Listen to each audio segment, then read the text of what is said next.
بنات مكة المنحورات غارقات بدمائهن، الأم تروي المأساة. إنها تفاصيل صادمة من مكة المكرمة. لم تكن فاطمة محمد خليل الإثيوبية الجنسي التي قدمت إلى السعودية قبل 13 عاما تعي أنها ستعيش لحظات مأساوية، وأن عينيها ستريان بناتها الثلاث ريناد وريماس وريتاج مذبوحات غارقات بدمائهن بعد أن قام والدهن بذبحهن واحدة تلو الأخرى في غرفة الرعب.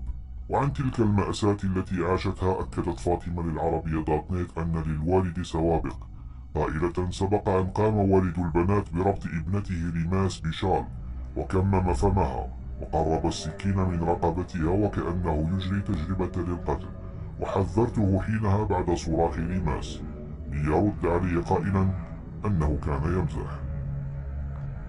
تفاصيل الليلة الدامية. أما عن تفاصيل تلك الليلة الدامية فقالت: كان والد البنات جالسا في مجلس البيت ورفض النوم، فأخذت بناتي للنوم، وعند الفجر شعرت بتصرف غريب من قبل زوجي إذ راح يوقظ البنات الثلاث، في حين جلست مستغربة تصرفه على غير العادة، فسألته سريعا للاستفسار عن السبب، فرد بكل برودة بأن والده جد البنات قادم ويجب أن يسلمنا عليه. فاستغربت ما يحدث وحاولت الخلود للنوم، وعندما لم أسمع أصواتا رجعت لأتابع بناتي لأجده وقد اصطحب البنات إلى غرفة أخرى حيث مسرح الجريمة، وتحول إلى وحش كاسر وانهال نحرا في بناته لتسقط الأولى في لحظة أسرع من البرق. وتابع: حاولت أن أسعف طفلتي الملطخة بالدماء، ولم يدعني جبروته وقوته من الوصول إلى هدفي، إلا أنه دفعني بقوة فسقطت أرضا، وأصبت بجرح من حافة السكين التي كان يحمله، وفي حين زحفت لأصل إليه مجددا كان سكينه أسرع من زحفي فأجهز على الطفلتين الباقيتين. لا حول ولا قوة إلا بالله. عندها أيقنت أن لا حيلة أمامي إلا الصراخ خارج المنزل. أستغفر الله العظيم.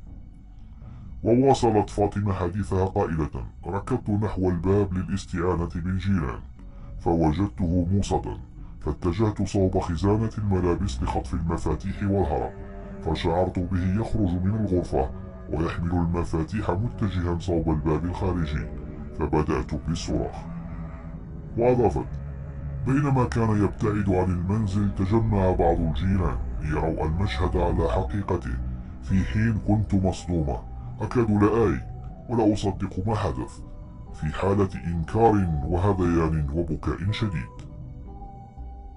إلى ذلك قالت والحسرة تخنق صوتها: لا أصدق ما حدث وما فعله زوجي، لن أراهن بعد اليوم، لن أسرح شعورهن، ولن أختار لهن الملابس، ولن أفرح بهن كما تفرح الأمهات. وتابعت: في لحظة انحرمت من كل ذلك، كيف أنسى صورة بلاط المنزل ملطخا بالأحمر بدماء صغيراتي بلا ذنب ولا حيلة، فارقنا الحياة ذبحا كما تذبح الشاة دون أي رحمة أو مبرر.